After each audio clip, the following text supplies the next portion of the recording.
오늘은 인류 역사상 가장 화려한 구걸, 그리고 가장 오만한 영업에 대해 이야기해 보려 합니다. 바로 최태원 SK그룹 회장이 미국 빅테크 수장들을 연쇄 회동하며 벌인 메모리 세일즈의 실체입니다. 여러분, 혹시 가장 비싼 구걸이라는 말을 들어보셨습니까? 수조 원의 자산과 거대 그룹을 거느린 회장이 직접 가방을 들고 지구 반바퀴를 돌아 고객사를 찾아가는 모습은 언뜻 보면 절박한 영업사원의 처절한 몸부림처럼 보입니다.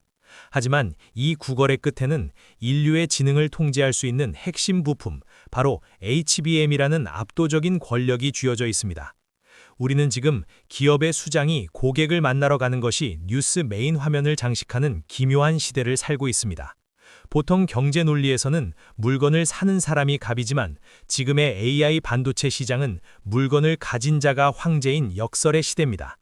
산타클라라의 작은 호프집에서 치킨을 뜯으며 젠슨 황과 나눈 대화는 단순한 친목 도모가 아니었습니다. 그것은 삼성과 마이크론이라는 거대 경쟁자를 따돌리고 인류의 뇌를 SK의 메모리로 채우겠다는 가장 겸손한 형태의 선전포고였습니다. 과연 7일간의 방미 기간 동안 최태원 회장이 설계한 AI 제국의 설계도는 어떤 모습일까요? 지금부터 삼막팔장으로 그 서늘한 경제적 실체를 분석합니다. 2026년 2월 5일 실리콘밸리의 한국식 호프집 99치킨에서 벌어진 광경은 경제 역사에 기록될 장면입니다. 최태원 회장과 엔비디아의 수장 젠슨 황이 마주 앉았습니다. 언뜻 평범한 술자리 같지만 이 자리에서 논의된 것은 전 세계 AI 연산의 90%를 책임지는 엔비디아 가속기의 SK하이닉스의 HBM을 얼마나 더 빨리 박아놓을 것인가에 대한 생존 전략이었습니다. 엔비디아는 현재 AI 칩 시장의 독점적 지배자이지만 메모리가 없으면 그 강력한 GPU는 연산 한 번 제대로 못하는 고철덩어리에 불과합니다.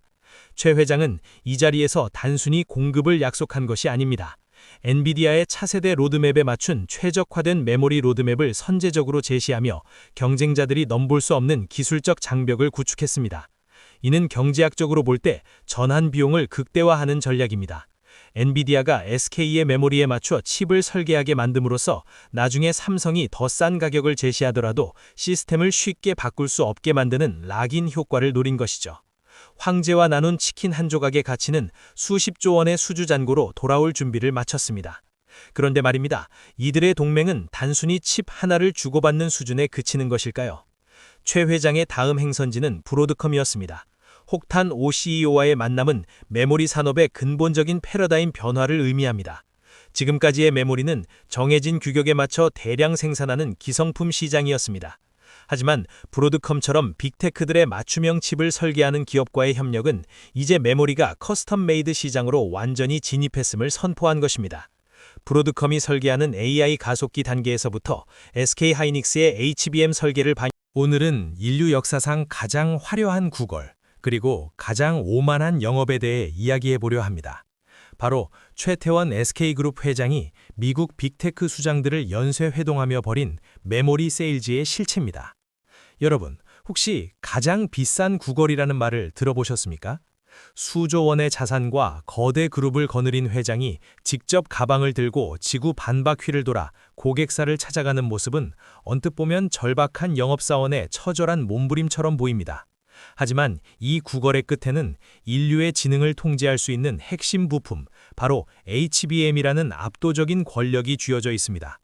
우리는 지금 기업의 수장이 고객을 만나러 가는 것이 뉴스 메인 화면을 장식하는 기묘한 시대를 살고 있습니다.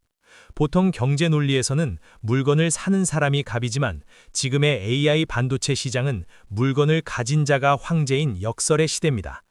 산타클라라의 작은 호프집에서 치킨을 뜯으며 젠슨 황과 나눈 대화는 단순한 친목 도모가 아니었습니다.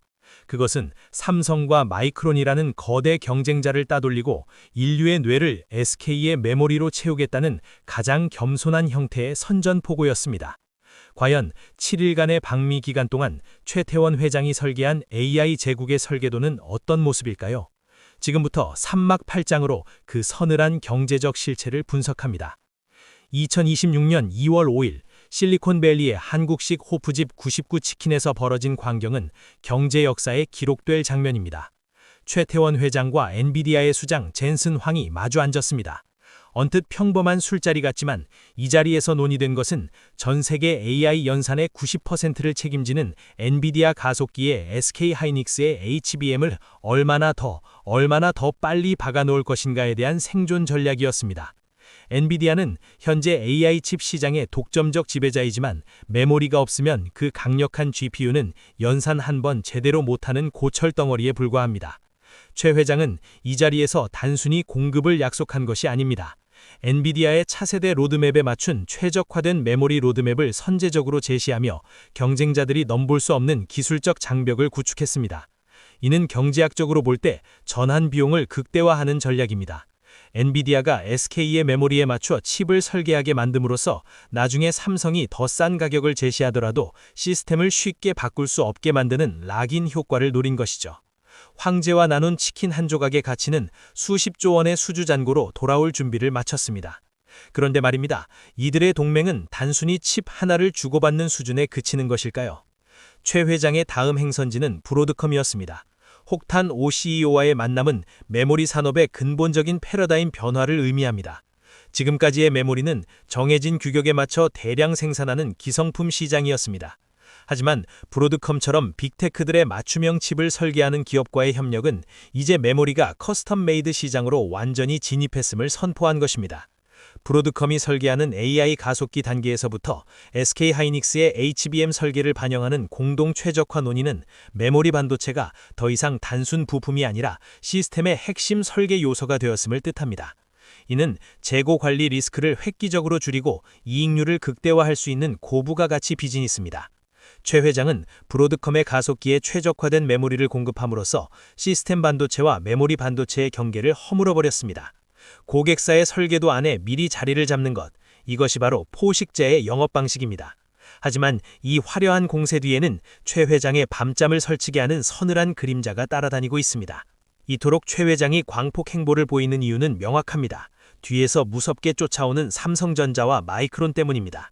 삼성은 거대한 자본력을 바탕으로 차세대 HBM 시장에서 반격을 준비하고 있고, 마이크론은 미국 정부의 전폭적인 지원을 등에 업고 텍사스에 거대한 공장을 짓고 있습니다. 최 회장의 이번 방미는 기술 격차뿐만 아니라 네트워크 격차를 벌려 추격자들의 의지를 초기에 꺾어버리려는 고도의 심리전이기도 합니다. 경제학적으로 선점 효과는 매우 강력하지만 영원하지 않습니다. 최 회장은 직접 빅테크 수장들을 만나 장기 공급 계약과 공동 개발을 확정지음으로써 경쟁사들이 들어올 틈새를 아예 메워버렸습니다. 고객사의 핵심 의사결정자와 직접 소통하는 회장님의 세일즈는 실무진 간의 협상과는 차원이 다른 속도와 무게감을 갖습니다. 경쟁사들이 서류를 검토하고 보고서를 올릴 때 최 회장은 이미 계약 도장을 찍고 다음 장소로 이동했습니다. 하지만 반도체만 팔아서는 완전한 승리를 거둘 수 없습니다. 이제 그는 더 큰 그림, 즉 AI 데이터 센터라는 영토를 노리고 있습니다.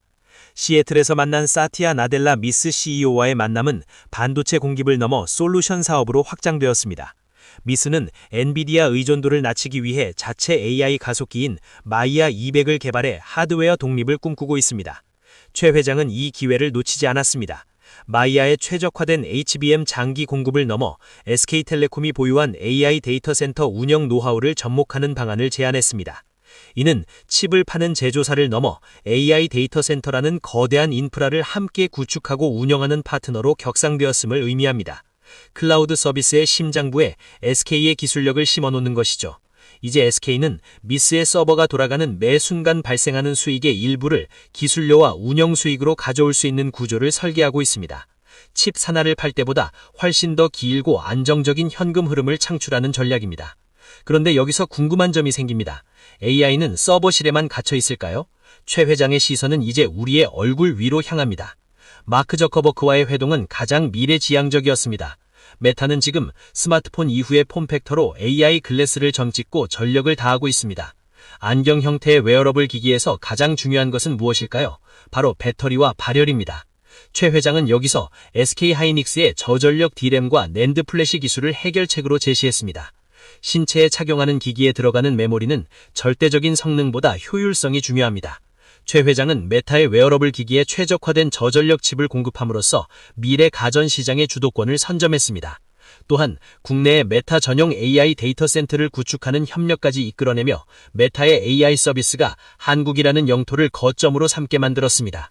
이는 단순한 비즈니스를 넘어 국가적 차원의 AI 허브를 구축하는 거대한 프로젝트입니다. 하지만 이 거대한 동맹의 마지막 퍼즐은 검색 제국 구글의 손에 쥐어져 있었습니다. 방미의 마지막 일정은 구글이었습니다. 순다르 피차이와의 만남에서 가장 핵심적인 키워드는 자체 칩인 TPU에 맞춘 커스텀 HBM 공동 설계입니다. 구글은 엔비디아로부터의 독립을 위해 TPU 개발에 사활을 걸고 있고 여기에는 구글의 알고리즘에 딱 맞는 전용 메모리가 필수적입니다. 최 회장은 구글의 설계실 안으로 하이닉스의 엔지니어들을 집어넣기로 했습니다.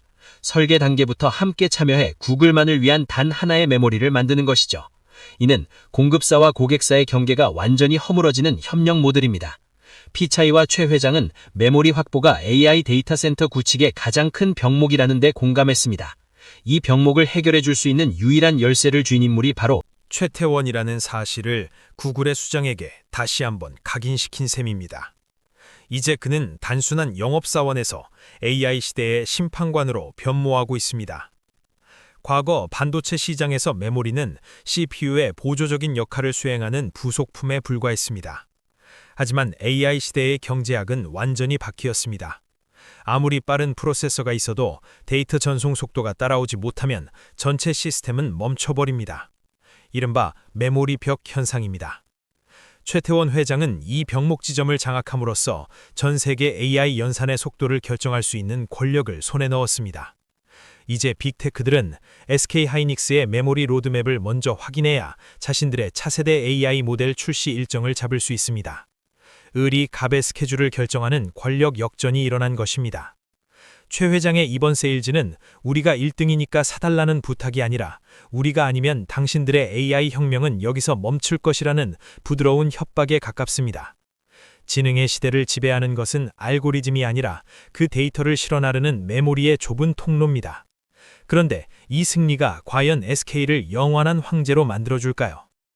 방미기간 5개사 수장을 연쇄 회동한 최 회장의 최종 목적지는 결국 SK의 체질 개선입니다.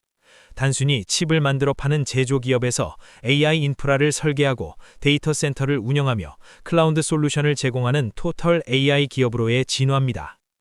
이번 연쇄 회동을 통해 SK는 하이닉스의 하드웨어, 텔레콤의 통신 인프라, 그리고 계열사들의 소프트웨어 역량을 빅테크의 생태계 속으로 깊숙이 침투시켰습니다. 2026년 이후에 SK는 더 이상 반도체 호황과 불황에 일희일비하는 천수답 기업이 아닐 것입니다. 전 세계 빅테크들과 맺은 촘촘한 동맹망은 SK를 AI 시대에 대체 불가능한 필수 인프라로 만들 것입니다. 최태원 회장이 7일간 흘린 땀방울과 직접 뜯은 치킨 한 조각은 향후 10년의 SK 그리고 대한민국의 AI 경쟁력을 결정짓는 가장 결정적인 자산이 되었습니다. 성공은 목적지가 아니라 과정입니다. 최태원 회장이 쏘아올린 AI 동맹의 공이 과연 실제 실적과 주가로 어떻게 연결될지 오늘 분석이 여러분의 투자 통찰에 도움이 되었기를 바랍니다. 내용이 유익했다면 구독과 좋아요 부탁드립니다.